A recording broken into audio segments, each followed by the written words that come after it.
حضرت عبداللہ ابن عمر ایک اونٹنی پہ بیٹھے تھے. اونٹنی بڑی پیاری لگی, بڑی خوبصورت تھی, بڑی بہترین تھی, بڑی صاف ستھری تھی.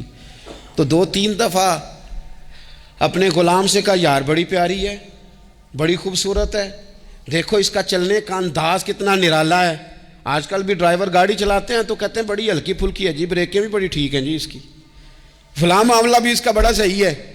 وہ اتنی پسند آئی اونٹنی, تو اونٹنی سے اترتے ہی فوراً کہنے لگے اس کو نشان لگا کے قربانی کے جانوروں میں چھوڑ دو, یہ زیادہ پیاری ہے, اسے رب کے رستے میں خیرات کریں گے. کیوں؟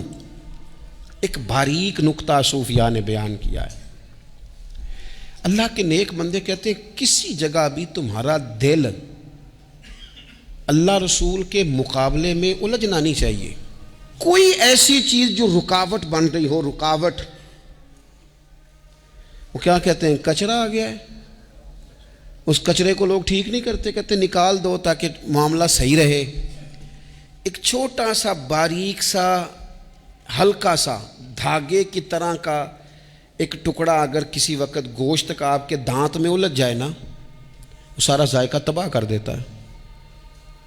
لوگ مختلف چیزیں لے کے خلال کرتے ہیں دانتوں کا تاکہ وہ نکل جائے, کیونکہ ذرا سی بھی چیز اگر کسی جگہ رکاوٹ بن جائے نا, آپ بڑا بہترین کھانا کھا رہے تھے, زبردست غذا آپ کھا رہے تھے, ایک صرف اس میں نا ہلکا سا دانہ ایسا ہے جو سخت تھا, کچرا آ گیا, روڑا آ گیا, تو وہ سارے کھانے کا ذائقہ تباہ کر دیتا ہے. بعض لوگ ایسے ہوتے ہیں کہ ایک بال نکل آئے نا کبھی کھانے میں سے تو کھانا چھوڑ دیتے ہیں, کہتے ہیں یار یہ سارا ذائقہ خراب ہو گیا. ہمارے ساتھ یہ ہوا ہے, یہ تو ہے نا دنیاوی معاملات. اسی طرح کا مسئلہ روحانی زندگی میں ہوتا ہے. کئی دفعہ نا ہم ماننے کو تیار نہیں ہوتے, لیکن ہمارے اوپر دولت کی محبت پوری طرح سوار ہوتی ہے, وہ سجدے میں ذوق آنے نہیں دیتی. شہرت کی محبت پوری طرح سوار ہوتی ہے, وہ درود و سلام کا, ذکر کا, عبادت کا ذائقہ لگنے نہیں دیتی. وہ جو کہا تھا نا والذین آمنوا اشد حبا للہ, ایمان والے سب سے بڑھ کر اللہ سے پیار کرتے ہیں, سب سے بڑھ کر رسول اللہ صلی اللہ علیہ وسلم سے محبت کرتے ہیں. کیوں کہا گیا تھا؟ اس لیے کہ ان محبتوں کے مقابلے میں ذرا بھی کوئی اور محبت آتی ہے, روحانی ذائقہ خراب کر دیتی ہے.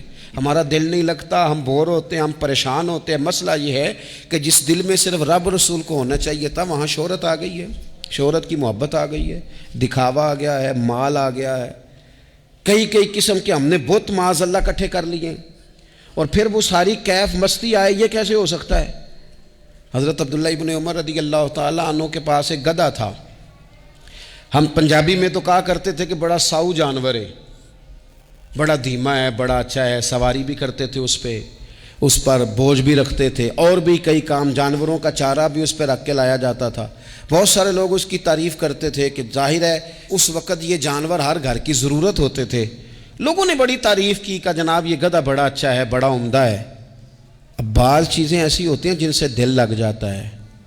کچھ نوجوانوں نے گھروں میں بلی رکھی ہوتی ہے, گھوڑا رکھا ہوتا ہے, جانور رکھے ہوتے ہیں, ان کی پوری توجہ انہماک. ہم دیکھتے تھے دیہاتوں میں کہ بزرگ اگر کہیں چلے جاتے تھے سفر پہ تو وہاں سے بھی پیغام بھیجتے تھے کہ گائے کو چارہ ڈالا کہ نہیں, بھینس کو نکالا کہ نہیں, تم نے باڑے سے دھوپ چھاؤں کا خیال کیا کہ نہیں.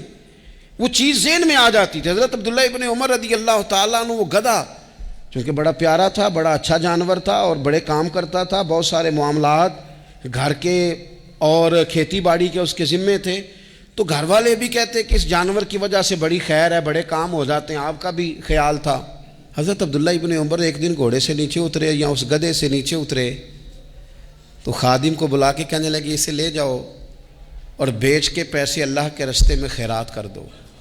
اب وہ خادم کا بھی اس سے دل لگ گیا تھا, جانور گھر میں ہوتا ہے, دلچسپی ہو جاتی. کہنے لگا حضور وہ سارا محلہ تو اس کی تعریف کرتا ہے, سارے خاندان والے تو اس جانور سے دلچسپی رکھتے ہیں, اور آپ بیچ رہے ہیں.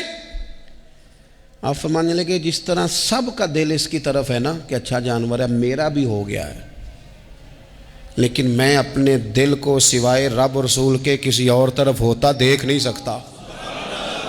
اعظم بلا سے اپنی وہ ہستی ہی کیوں نہ ہو, اعظم بلا سے اپنی وہ ہستی ہی کیوں نہ ہو, جو چیز اس کی راہ میں حائل ہو پھونک دو, جلا دو ایسی ساری چیزیں جو ان کے راستے میں آتی ہیں.